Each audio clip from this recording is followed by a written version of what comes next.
Don't always assume the status quo is the right thing.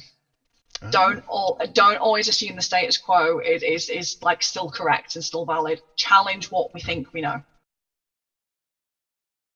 Consider supporting Archaeosoup on Patreon for as little as $1 per month. Link available in the video description.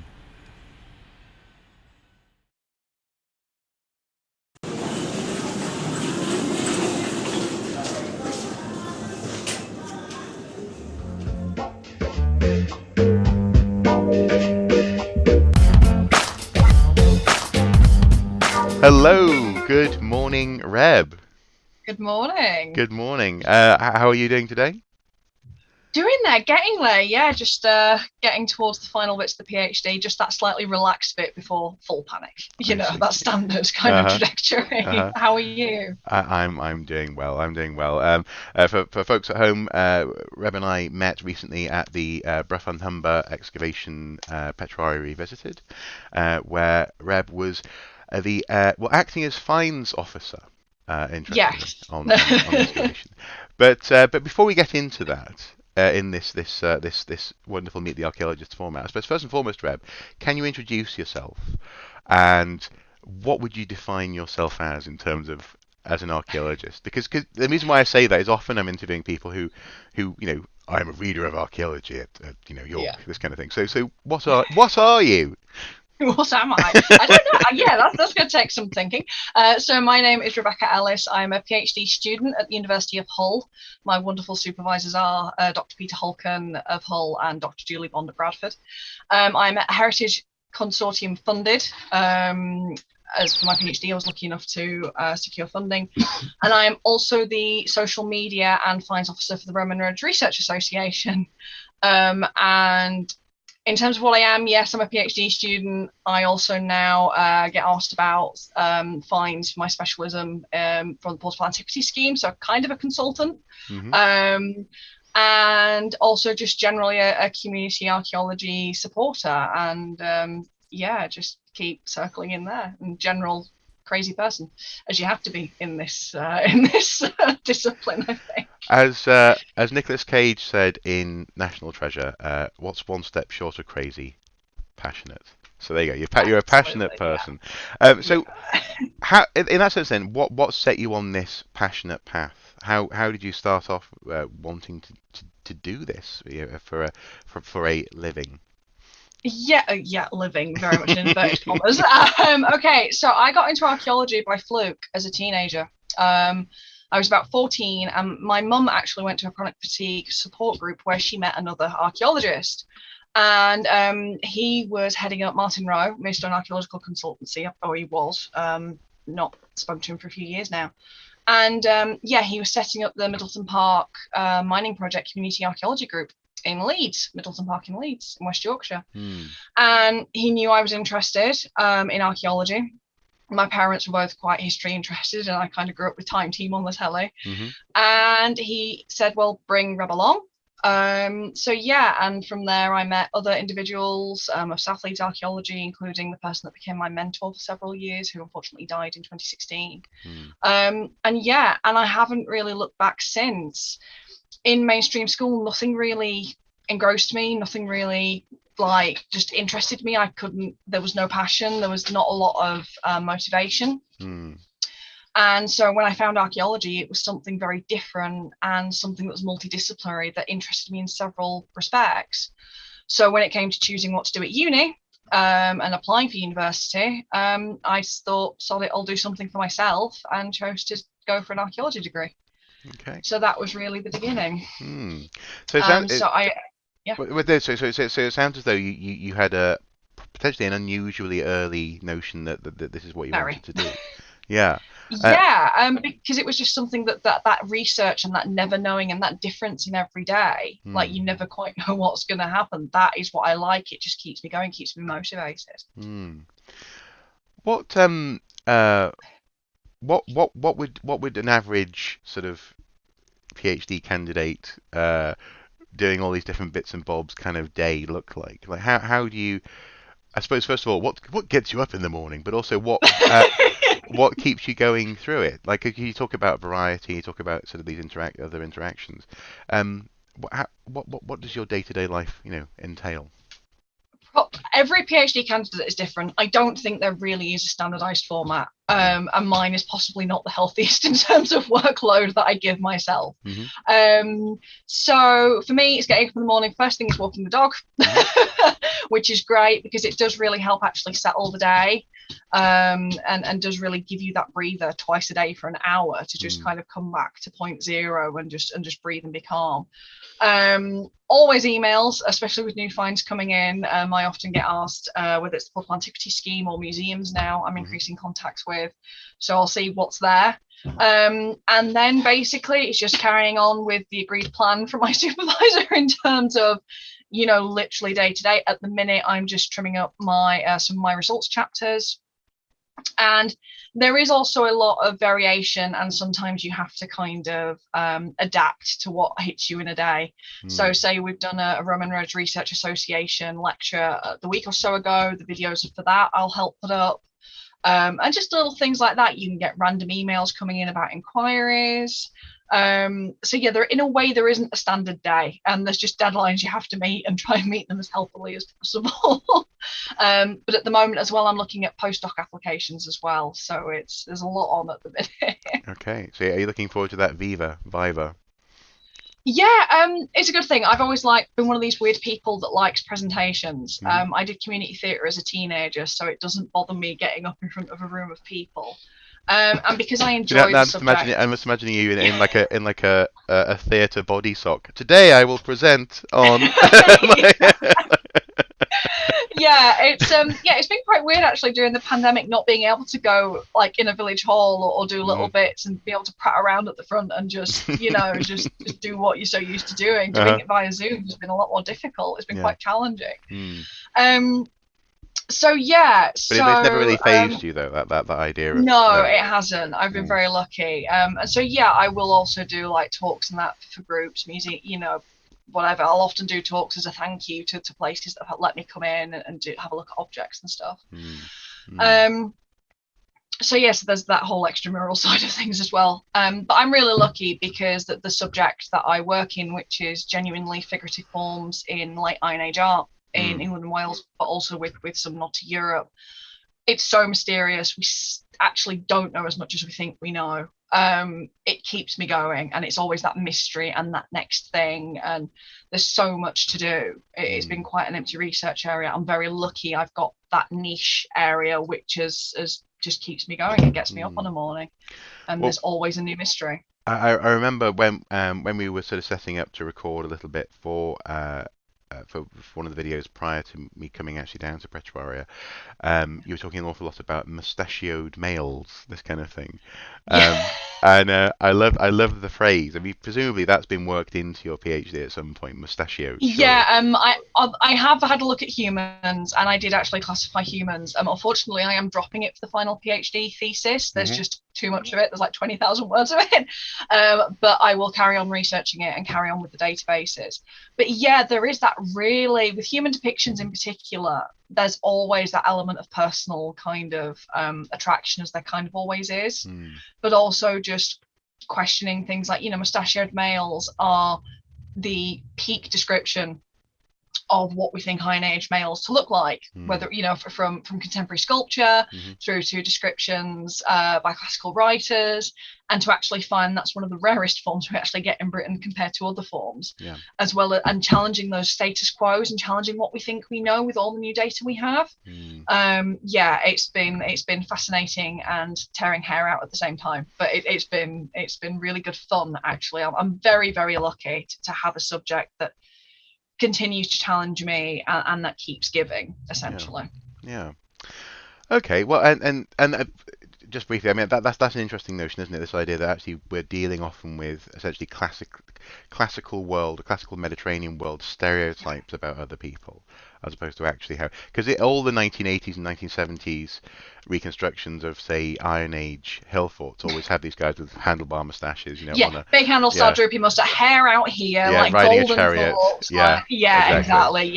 That's the great thing, Yeah, yeah. but challenging that, very interesting. But I suppose just taking a step back then, because you've talked an awful lot about, ranging from how you got into archaeology through to, for example, the notion of defending a PhD, to other people at a Viva. I never know how to say it. Viva, Viva, I think Viva. Is it Viva, I think Viva? it is, yeah. Okay, fair enough. I Viva know Las it's Vegas. bizarre, isn't it? Um, Yeah, Viva Las Vegas. but to defend it, this notion, this intersection, I suppose, of archaeology and where it's accessible. So the fact that you got to Yes. access it in a very public sphere, the fact that you can present it and that you want to present it and that you look forward to presenting it in that sense, in a way that, I know other people who really don't. I know people who really loved doing their micro-analysis of data in a midden, but really cringed at the thought of actually talking about it too much to people, and that's okay. That's just who they are. But do you think that is a flavour of where you see your career and where you see your career possibly going? Is this, do you think there's how will you continue to interweave those things? I mean, you talk a little bit about I, social media management and fines officer. I mean, yeah. are those things more or less the direction? Yeah, it's kind of that mosaic of roles that, as archaeologists, have to wear so many hats. Hmm. We have to be able to adapt to so many situations. Hmm. Um, Given the state of academic archaeology at the minute and archaeology in general in Britain, I'm not really sure where my career is going to lead me. I mean, ideally, although this is completely crazy, I'd love to still carry on in research. Hmm. I don't mind the idea of teaching either. Hmm. But I also would, in a totally ideal world, which is very fanciful, would love to have that flexibility to do more of that extramural side, to do more about advertising the benefits of archaeology, because I think the reason I'm perhaps more passionate about it and more, I feel like, bent towards it more than others is because I grew up seeing that. I grew up as a product of other people sharing, of other people opening doors, Hmm. of at open access archaeology in various different ways. Hmm. And I think because I know how much it's changed my life and given me direction, given me something to work towards, whilst also seeing other benefits, just as like getting out and about and that social benefit and that mental health and well-being, like we Hmm. were focusing on at Brough. Hmm. Because I've seen that, I think that's why I'm more passionate about it. And I think we don't often give ourselves credit. Hmm. And there is also that element, as you say, about like niche micro data sets that, Hmm. they get published and the only interested party are those related into that discipline. Hmm. But research doesn't happen for research's sake anymore, particularly with funding cuts. It's a massive difference. And so, Hmm. because a lot of my data comes from the PAS, over 53%, which is huge, the Portable Antiquity Scheme, I Hmm. feel like I've got to give back to that as well. Hmm. I think it's only right that we do. And in that way, we can also help support colleagues in slightly different areas. Yeah. So, if you like, it's about reciprocal relationships. And I think it's really important. And that mindset needs to come in Yeah. big Okay. time. Okay. Yeah. Well, and it's interesting because niche is only really uh, niche if it's not well known. And I know that's a statement of the bleeding obvious, but at the same time, the reason why I say that is that I'm going to talk hypothetically here, but you'll know where I'm getting this from. Um, Yeah. if a journalist appeared on a site, for example, and Yeah. looked at, say, a pit that might be possibly structured deposition, namely, the pit was filled over time in a series of phases, potentially representing Yeah. maybe a series of meals. As I'm saying this partly for the folks at home, as opposed to one filling event. And the archaeologist explained this very carefully, and then the journalist maybe, perhaps, potentially said something along the lines of, "I can't publish that. My writers simply won't know what it means." Um, that's why it remains niche. It's because the journalist, to a certain extent, makes the decision on behalf of the public not to explain what structured deposition means. It's not actually niche knowledge per se. It's just knowledge that hasn't yet been disseminated, I suppose. Absolutely. Hmm. And another part, an element of that is making certain volumes incredibly expensive so Hmm. that even cracky, some of the volumes even I couldn't afford. I Yeah. could not afford if it wasn't for an academic login. And Yeah. and so there is also some, especially actually with studies of La Tène art, where Hmm. certain volumes, which are not many pages over not too much over 100 pages, can Hmm. still cost about 120 quid. Yes. Like there's little things like that. And so for somebody like me who is trying to research in the area, yeah, it remains niche because it just keeps being this repeated niche advertising cycle, and we're not, just as a sector, not doing ourselves any favors in doing that. No. But then people are very protective over what they do because of certain academic attitudes. But as I said, as a discipline, we're not doing ourselves any favors, and that's why I refuse to do it. And so wherever I publish, where I can, I want it to be open access, especially so that more things can be recognized. It's like a lot of the items that I work with, because they're quite realistic, have automatically been assumed to be Roman and from a Roman artistic tradition rather than actually the preceding Iron Age one. And just to be clear, that's because the presumption is that Iron Age art tends to be more abstract and very much abstract, kind of very mysterious and iconic. And with all due respect, that's just no longer true. The data doesn't prove that, particularly in Britain, where anything up to 25 to 28% of the art is actually genuinely figurative. So a very obvious human, a very obvious bird, or bovine, rather than the abstractive figurative, if you like, that where there are theories about birds on, for instance, the Linketic back crescent mount. It's been postulated as birds for several years. It's also been postulated as a running horse in 2012. There is that element as well where it's education amongst colleagues, so that you can just bring things more up to date and also get more reliable information out of other workings in archaeology as well, because things are being brought up to date. It's quite difficult to kind of deal with this subject because it's so discussed. Are there any case studies that you would use to talk then to colleagues about this sort of thing? I'll give you very briefly a case study that I sometimes use. Not so much now because of COVID, but prior to COVID, I used to do fairly regularly, especially prehistory, workshops in primary schools. So I'd go in and we'd talk about the past 20, 30,000 years, a small topic for the first couple of years of primary school, but they would enjoy it, they get a lot out of it, but more to the point, I got a lot out of it because actually we had questions from people, or I had questions from people who didn't know that didn't know even to think it was a bad question. So one of my favourites ever was a little girl. She was about 7 years old, 7 or 8. She said, "Do we know anyone's name from the Upper Paleolithic?" Now she'd picked up those words. Again, kids can do that. I remember knowing dinosaur names when I was a kid. I don't know why people are surprised by this, but so she'd said, "Do we know anyone's name from the Upper Paleolithic?" And my initial response was no. Sorry, no. There's no written language. It's just but that's a very good question. And then it wasn't until I went home that I thought, well, actually, there's it's tenuous research, but there's been research done on the longevity of certain words that go back to about maybe 15,000 years ago.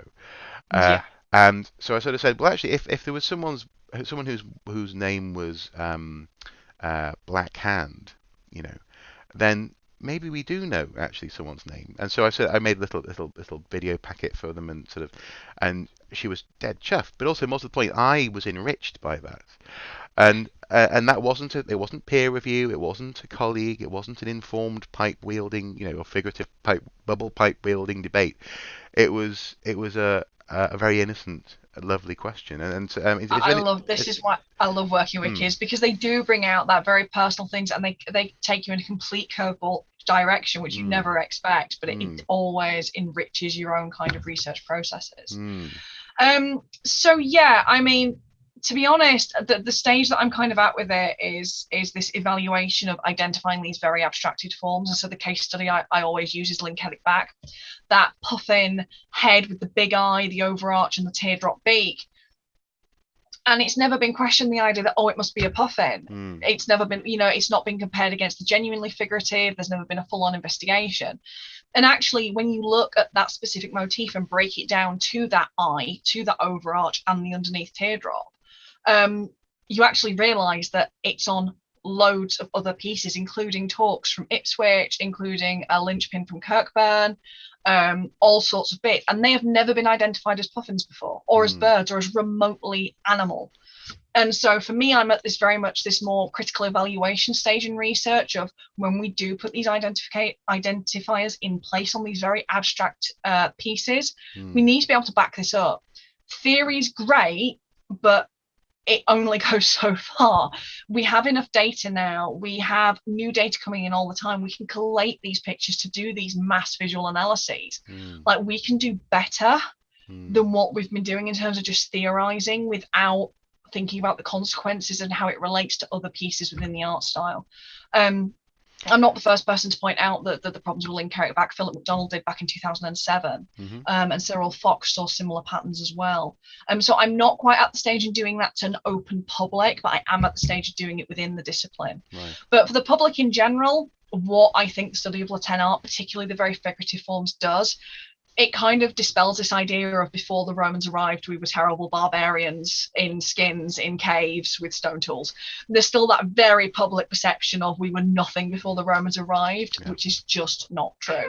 And so I am at that stage with it and using the art to help that, just to show actually how skilled these craftsmen and women were. Yeah. Okay, fair enough. And I mean that was a wonderful answer, and I'm sorry if I mispitched where you were at with your research there. That's okay. That was a really good answer. But I suppose in that sense, also, I mean, one of my touchstones for that kind of idea, the idea that before the Romans got here, actually, life was not just about just raw survival. It's simple things like the toiletry kits that we find in graves, from the pre-Roman world.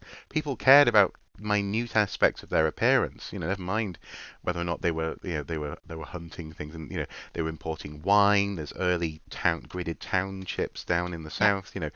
They were importing a Mediterranean lifestyle before the Romans even arrived. So it's it's an important thing to know, isn't it? And to try and in the coinage, in native coinage from about 25 BC onwards, there's a change in certainly in the areas of the Regni, the Atrebates, Catavalorni, Canty of Kent, depending on who was invading Kent at the time. There's actually a total change from native imagery to Romanized imagery. That's a conscious choice, potentially to do with client kingdomage, although the specific details are still a little bit blurry. Still an active research area. So absolutely, there is these really conscious decisions. There are these really conscious polities. And trying to get that out there is good fun, and it's great to kind of see people's perceptions changes, and it's great to see that you've made them think, and that you've made them kind of question. Positive constructivism as one of the old terms that used to be used for that. You made them rethink something positively, and they're more likely therefore to go forward and actually search new stuff out even further. It's about starting that kind of domino effect of getting people's interests. So is that potentially what, because you talked about how you use the phrase mainstream school, and the reason why I say that is just to highlight I'm not just sort of bringing this phrase in at this juncture. But is that partly what you got out of the excitement of archaeology compared to sort of the train-tracked subject areas that we get in schools, where it's history, music, geography, art, religion studies, English, maths? Was it that sort of the fact that it was sparking lots of things at once for you, and making these connections in a way that very was much creative? so? And I think the other thing was that was the novelty of it being so different, but also the multiple skills required during the job, whether it be surveying or researching or even illustration. Just the fact it was so varied and not every day was the same. I am dyspraxic. I do have dyspraxia, so my brain is wired a little bit differently. I can get bored very quickly, very easily. And it just literally keeps me ticking over. And I think it's something that schools can learn from and education can learn from, is actually bringing in these more slightly practical subjects, or subjects that have multiple facets to them, is a great way, I think, for kids to actually learn and actually have that opportunity to feel like, oh, actually, I can do this. Or actually, I can get involved in this, or this actually interests me. And just a healthier attitude to education in general. Mm. which going in more traditional lines of single subject, you sat down, you lectured out, or you're working from a textbook. It doesn't always work for everyone. And I was just one of those cases, it just didn't work. But I was very lucky because I managed to find this outlet. Yeah. Not everybody is. No. No, yeah, I tend to agree. I think one of the things that really strikes me, especially so coming from North Wales, living now in the northeast of England, it's a very similar sort of, actually very similar to Humberside in that sense, and the Yorkshires is this sort of sense of being in a post-industrial, um, slightly questioning place where you're not quite sure. So where in my hometown, it was, oh well, people don't, we're no longer a Victorian holiday town. What do we do? Up here in the Yeah. northeast, there's lots of people going, oh, we no longer make ships and mine for coal. What do we do? And that's been a crisis that's been going on for generations now. I mean, it Yeah. happened before, it was happening when I was born, and it continues. And this idea of actually rethinking how education can apply to people who exist in these modes of crises is important. And I suppose Definitely. in that sense uh, what you've just described actually is a step on from uh, often one of the platitudes of archaeology is people often will say, well, archaeology is really great for kids because you're touching stuff, and that's true. It's true. It Yeah. is a touchstone to the past, and I completely agree. The ability. So when I was working at Jorvik, the ability to hand someone a replica of a Viking poo was so powerful. And you'd be like, no, don't drop it, because it would every now and then someone would go, it'd smash, and you have to go, oh, glue it back together. Yeah. Um, so Yeah, as there's fines officer, I'm totally with that. Yeah. I so, totally get so that. the touchstone is powerful, but what you've described there is something beyond merely the fact that we deal with things. It's the fact that Yeah. those things can also interact with other higher concepts and help you to understand them as well. Absolutely. Yeah. Mm, Archaeology is really unique because it can dive into so many modern relevant mm, issues. Gender representation, gender roles very much being at the forefront very lately, mm, but also really simple, and also stuff like religious, ritualistic behavior, repetitive human behavior. Um, and just all these kind of little niche things that we think are modern social problems or modern social not necessarily issues but discussion points, and actually archaeology is really well suited to be able to open these discussions up, mm, even around subjects like death and dying. The Continuing Bonds project, for instance, at Bradford under Karina Croucher, very much opened up, we can open up some really difficult topics with modern practitioners and work around how archaeology and archaeological case studies and forensic case studies yeah, can actually help and contribute towards these more modern problems. mm, And this is very much the thing I think that archaeology doesn't celebrate enough. mm, And the great thing is as well, it's not about people piling on in a really messy kind of argument. It's mm, about expectation of a open, safe debating area. yeah, And that's something that we've had in terms of archaeology education. It's something that we get introduced to at undergraduate level. mm,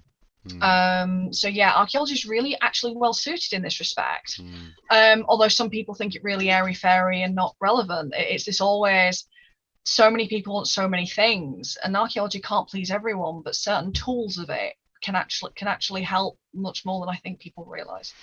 Well, yeah, and I think crucially though, it's interesting, isn't it? Because on the one hand, you just mentioned this idea of death and dying. I know that so some of the work that Mrs. Soup does, she often interacts with this notion of encouraging the idea of a good death, for example, Yeah. and that's not something that's been terribly fashionable in, I don't know, broadly speaking, shall we say, post-medieval British Yeah. culture for a long time. It's not really been good to think about death. We tend to compartmentalize it, and the idea of approaching it eyes open and having a good death is something which actually archaeologists are accustomed to, Yeah. and can interact with various case studies. But also, I think, and this is actually where we briefly touch back on Brough, is that also I think archaeologists are getting better now at not having to suggest that they have the answer, to any given Yeah. thing. So, for example, in Oh god, yeah. climate change, for example, it's not like we have the answer. We just have lots of interesting case studies that we can use to be helpful Mm. in that sense.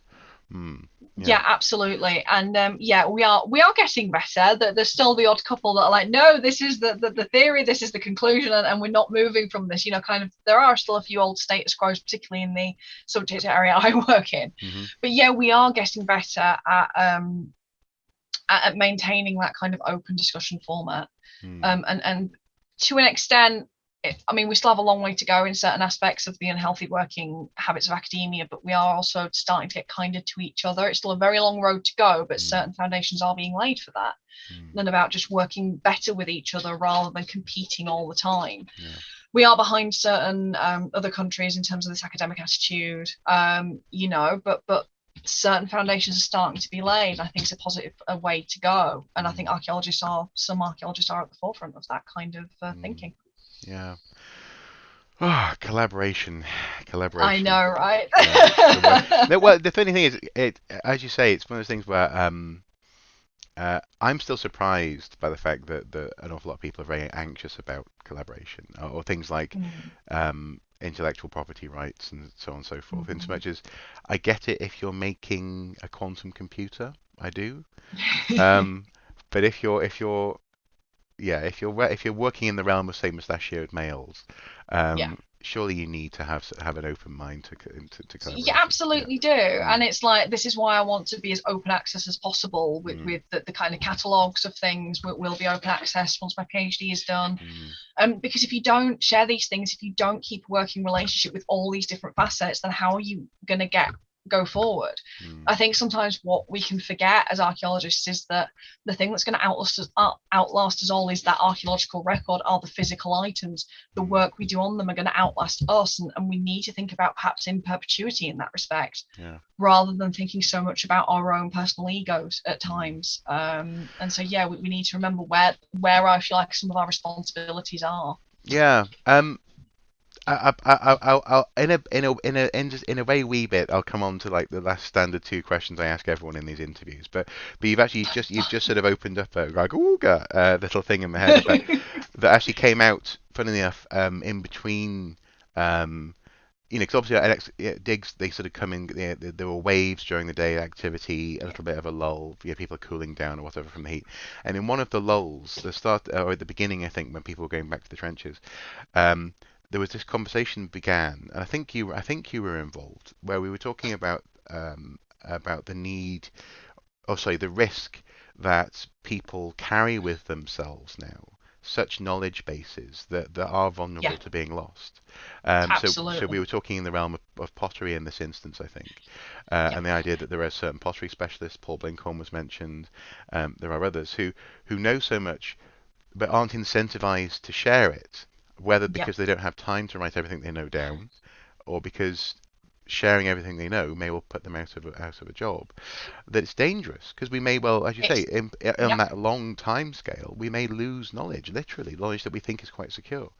Hmm. Absolutely, it's a very strange balance, but this is where you can't just tackle one element of this to try and get a good answer and a good outcome. You need to tackle several elements, such as unhealthy attitudes, competitivism in Hmm. academia. Hmm. That there's so many little things that could be changed for the better. I mean, I know it sounds very fanciful being, a kind of green PhD student coming into postdoc, it's all very, well, what do you know kind of thing. But yeah, I mean, going forward, we really need to think about how we want to present ourselves and actually what the most effective thing is for several subject areas in terms of perpetuity Hmm. of data, of old knowledge. It's quite bizarre actually as archaeologists, we kind of fantasize about elders within tribes who'd have carried certain knowledge, and the role of oral histories in terms Hmm. of transmuting knowledge down social generations. Hmm. And ironically, we're kind of stuck with the same situation of this kind of people teaching certain people certain things, but it not being down to share widely, despite Hmm. the fact we have technologies that can facilitate that now. Yeah. Slightly, as I said, it's a slightly ironic, if anybody's going to learn from kind of what goes on and Hmm. the loss of knowledge Hmm. through generations, we Should be really ought us. to know better. Yeah.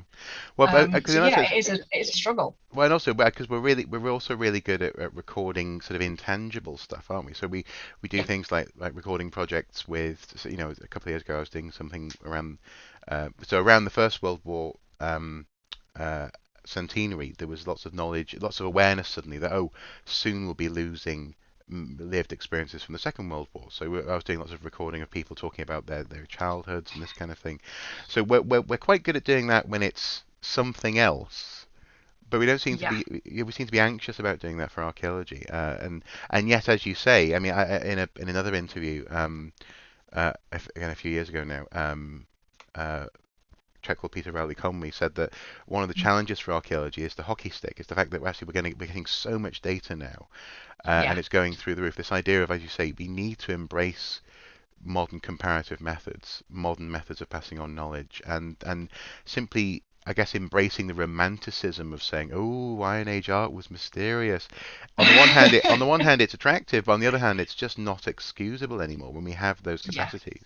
And so we need to Absolutely. just get better at sharing, thinking about, comparing, And and using also, I knowledge. think, yeah, and I Mm, think we need to do better in celebrating our own achievements in a wider audience, and we need to get better at explaining to multiple audiences. There are people out there that are interested.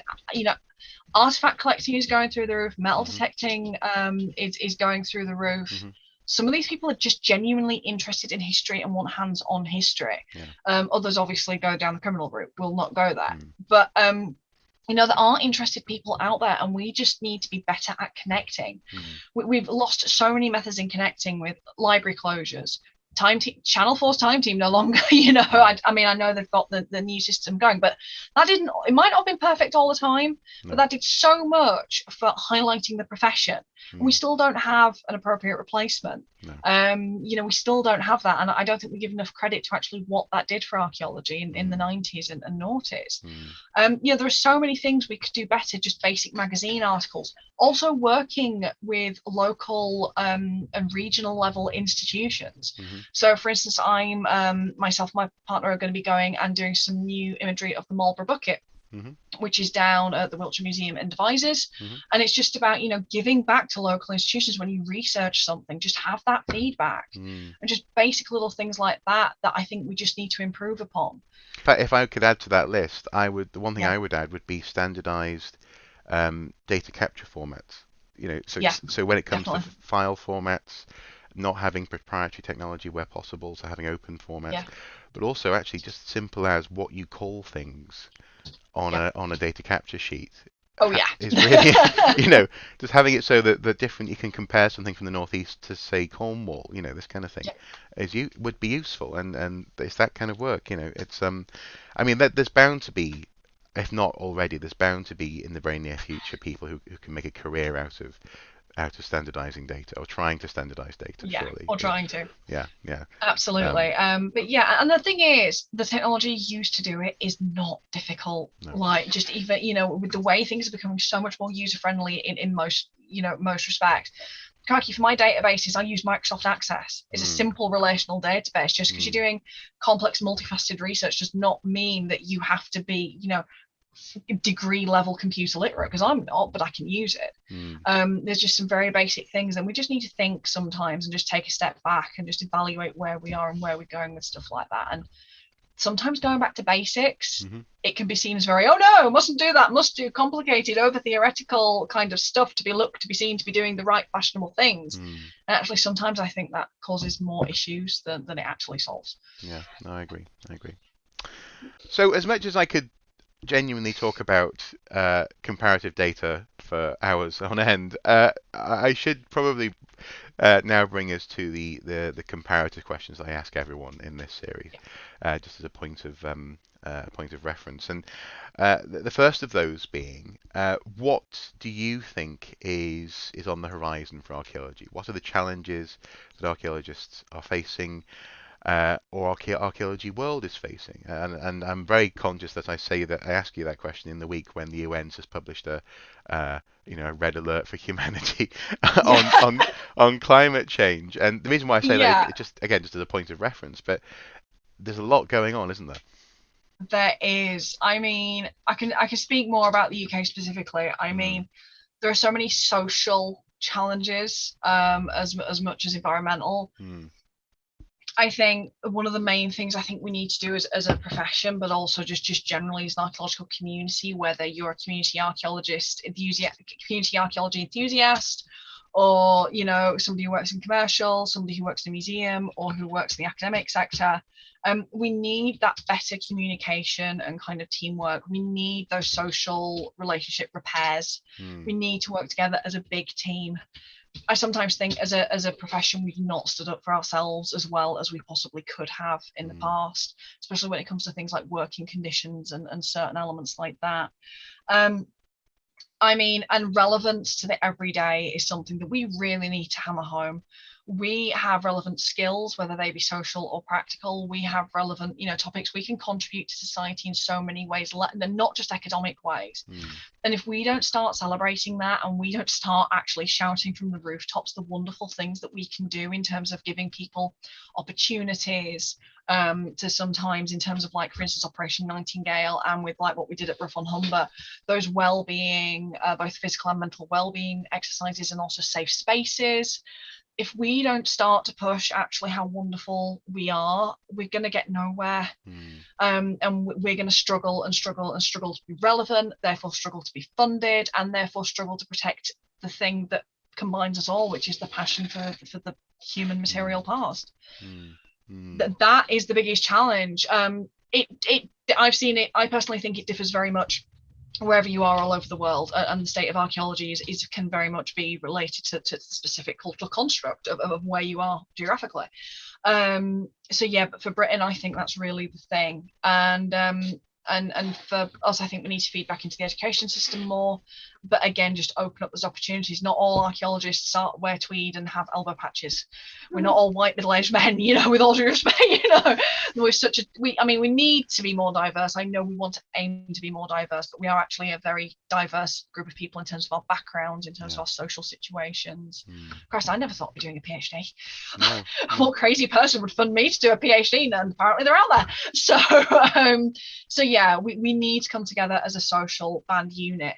And then from there, when we can just show what we can offer, and when we can work together better, then we can start doing more in terms of protecting the historic environment, or make better relations with, say, landowners, etc. And that we can grow from that point, but we need to identify that base point and to create it, and for perpetuity. Yeah. It's funny that this idea of diverse backgrounds. I mean, the guy I mentioned a little earlier, Peter Rowley Conway. He's Lord Peter Rowley Conway. Yes. And it's interesting how within archaeology, I think relatively recently, arguably, there has been an opening up of the types of people who get to do it, and in a relatively full-time capacity, and that's definitely a strength. But I think to a certain extent, arguably, yesterday someone said to me, they used the phrase, archaeology is still in the afterbirth of noble amateurism. And I think, in terms of community archaeology, in some respects it very much is. If you look at a lot of community archaeology groups, the average age is retirement age.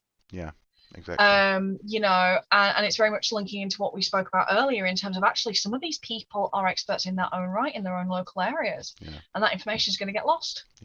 And also recruitment into these drives is less and less. And in some respects, in community archaeology, it absolutely is that still that very privileged hobby. I agree entirely. Privileged hobby, but also it's a hobby that not necessarily for for intellectual property protection reasons, but often just because people were communicating via essentially fanzines and local hobbyist letters. This is why data standards did grow up in different ways in different parts of one country, never mind globally. So there are reasons for this, but as you say, that's definitely a challenge that hopefully we can rise to. And I mean, schemes, don't get me wrong, schemes like Young Archaeologist Club, although it was only in its infancy when I was there, I could only be in it for like 2 years, and little things like that are doing a wonderful thing in introducing archaeology into schools. And certain changes in the national curriculum kind of help. with introducing archaeology, into mainstream thought and kind of consciousness, if you like. Yeah, we still have a massive problem in that respect. I mean, I entered the community archaeology world as a 14-year-old. Crikey, I'm a lass from Batley, which trust me is not a middle class area. My dad is a breakdown recovery driver. My mum was a secretary. I'm the only child. I was the first in my family to go to university. And sometimes I feel like the minority, and often I am still the youngest person in the room. And I'm nearly 30 now, so that's quite disturbing, there is very much that problem. I mean, we're seeing that problem in terms of recruitment and problems with getting bums on seats in hence so many departments are, like Hull, for instance, have closed. No longer take undergraduates because there's not the demand. We're out of fashion. Well, I hate to add more to it, but also I part of it presumably then is also linked to this notion of post amateurism, is the need to stop racing to the bottom when it comes to, for example, costing projects and work. Absolutely. So we can actually retain people who want to come in. And this also comes with standing up for ourselves. And making sure the people that actually are there to represent us, are very much doing that and listening to everybody, and very much, we need to be there. We need to, because as you say, we're not keeping people. Mental health is bad. Conditions are bad. And in some respects, in terms of pay, they're less pay than an unskilled labourer on the same site. Which is just crazy for a degree entry level job. Well, yes, it is. It is bonkers. It is absolutely bonkers. It's just ridiculous. That said, though, I should say, when you say mental health is bad, you say mental health is often a problem for archaeologists. Just so people don't clip that as a gift. Yes, sorry to clarify. Yes. In the future, look what Reb said. Okay, cool. So that's what's on the horizon as far as you're concerned for archaeology, then. Therefore, then, what would you say to people who are considering potentially wanting to be an archaeologist? In so much as yesterday, I think BritArch magazine went with a headline on the cover. Who would want to be an archaeologist? And I mean, it's a provocative question, but it's also one that's very pertinent just now. And so, what would you say to people who are interested in becoming an archaeologist? I say to people interested in becoming an archaeologist, it can, in some respects, be the most challenging and satisfying and gratifying jobs and research chances, and kind of socially, it could be an amazing opportunity. I say go into it if you've got the passion for it. If it's something that gets you out of bed on a morning, if you've got that gut feeling that that you love what you do, then you're very lucky to be able to do that for a start. And if you can, go for it. But if you are going to do it, be prepared to stand up on your own 2 feet and be prepared to, I think, help be the change that the sector needs in terms of developing its core strength. Be aware of what you're walking into, do your research. And I mean, certain elements of this conversation are going to depress the hell out of people. I'm totally aware of that. But it's better to work with the truth than live in a fantasy land and issues just get worse. So I'll say, so if you are going to go into it, great. If you've got that passion, absolutely go for it. But please be mindful as well of what you're going into, and hopefully, please be prepared to be a team player in dealing with these issues that we currently face, so that future generations don't have to. So we don't have to deal with a lot of the rubbish that we've had to. So please be proactive and think about being proactive in that respect. Okay, good message. Definitely. It's funny. It's funny how that is increasingly the attitude of archaeologists. I think we're less and less inclined to say, well, that's just the way it is. It's not the way it has to be. Okay. Okay. Well, finally, bringing things to a close. I know I said 2 more questions, but this isn't really a question. It's more of an opportunity for you to talk, which I guess is a question and answer. Statement response. There you go. Statement response. So, what, or rather, can you lay out what is on the horizon for you then? What's next for you? I mean, obviously you mentioned you're bringing your PhD to a close and postdoc and stuff. Yep. Hopefully, I'll be handing in my PhD in November, and I'm having some time off after that. Don't do unhealthy working habits, folks. It's not worth it. So I will continue to be working with the Roman Roads Research Association. which is a like-minded group of both community volunteers and academics into the study of Roman roads in Britain. So we've got plenty of projects to keep me busy there as finds officer. I am hopefully applying, I will be applying for postgraduate positions, postgraduate funding, to hopefully look at some of the later art in frontier zones. And to an extent, things are kind of open. I've got little projects like reimaging the Marlborough bucket that are in the kind of irons in the fire. But to be honest, it's kind of a bit of an unknown. We'll just have to wait and see how things go. It may very well be that if I'm not successful in postgrad funding, if I can't get lots of money from elsewhere, I might have to go back to my weekend job and still keep publishing during the week. We'll just see, but it's kind of open. I still want to work in research. I still want to actively work in community archaeology, and that's what I'll strive to try and do. Okay, cool. Well, it has been a pleasure. Obviously, thank you, as always. Well, yeah, you're welcome. Obviously, I'll definitely be speaking to you again at some point, inevitably. But sorry, one last thing. If there was one thing that this is the thing I always ask people, or try to ask people, if there was one thing that you wish more people knew about your particular interest portion of archaeology, as like a sign off, what would you tell them? What if there's one thing, one little bit of knowledge you could just sort of earworm someone with? What might it be? Don't always assume the status quo is the right thing. Don't always assume the status quo is like still correct and still valid. Challenge what we think we know, and often I think from my experience, it's the way to go. Test old theories against new data. Do it. If that's life advice as much as it is archaeological knowledge, I like it. I suppose, yeah. Cool. Right, grand. I will let you go now. You have a good rest of the day. Thank you for your time, Reb. Thank you as well. And until next time, guys, do take care at home. Bye-bye.